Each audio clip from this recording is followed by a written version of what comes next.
So now in the next several chapters, we're going to look at setting up the first system for the facial animation that we're going to do in this DVD. This series of chapters is going to be based on creating a blended morph system. So as we discussed earlier, what this means is there are no specific morph targets for phonemes or facial expressions. So we're not creating a smile or an A sound or an O sound or something of that nature. We're doing generic shapes that are then going to be blended together to be able to create the facial performance. The reason for this is you can actually simplify the UI, and you can also simplify the way the targets are made. The advantage also is that you can get a lot of shapes out of it that you didn't think you could get. If you go for the direct approach and create absolute shapes, a smile is a smile and is very difficult to blend that into something else. Now, the way we'd usually break that up if we were going to do the absolute method, you'd usually do the eyes as one set of targets, and then the lower part of the face is another set of targets. So you'd have targets for the mouth and targets for the eyes. So you could mix them together in that respect. But trying to mix the any two targets in the mouth together could actually cause you problems.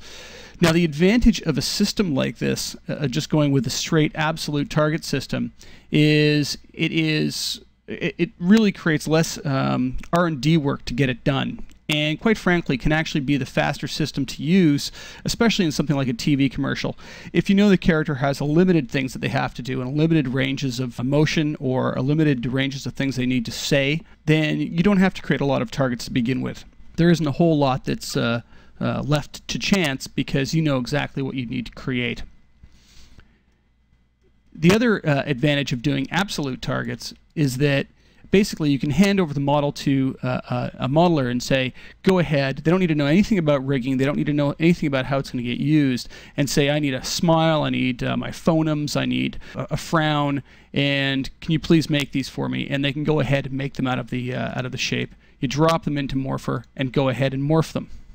I'm assuming in this DVD, being at the intermediate level, that you've gone through this process and used the absolute sort of shape method, or at least explored it. Now we're going to take a look at is a system where it allows you to be able to blend together shapes. What I'm going to show you is the final product now, and by no means is this meant to be a completed version of the character. It is an interim version. It would still need more control to be able to get everything out of it, but you'll be able to see that we're going to get a lot out of it once we finish setting it up. We're using a jawbone to be able to drive the jaw. And we're using a floating UI system that allows us to be able to have an on-screen controls. This is just strictly made out of spline objects, just like the rest of the control objects in the character are created. So you have a jawbone, and then morph targets that drive the mouth shapes. And they're blended shapes. So what we have here are corners of the mouth, right and left. So we can take it up and down, out and in. And if you notice, with the use of all of them, or any mix of them, essentially you can generate all kinds of shapes that you would have to make very specific targets for. So just with 3 control objects, I can actually get quite a range of motion out of the character's mouth. And you'd end up having to generate a whole lot of targets just to get the same sort of control out of the character.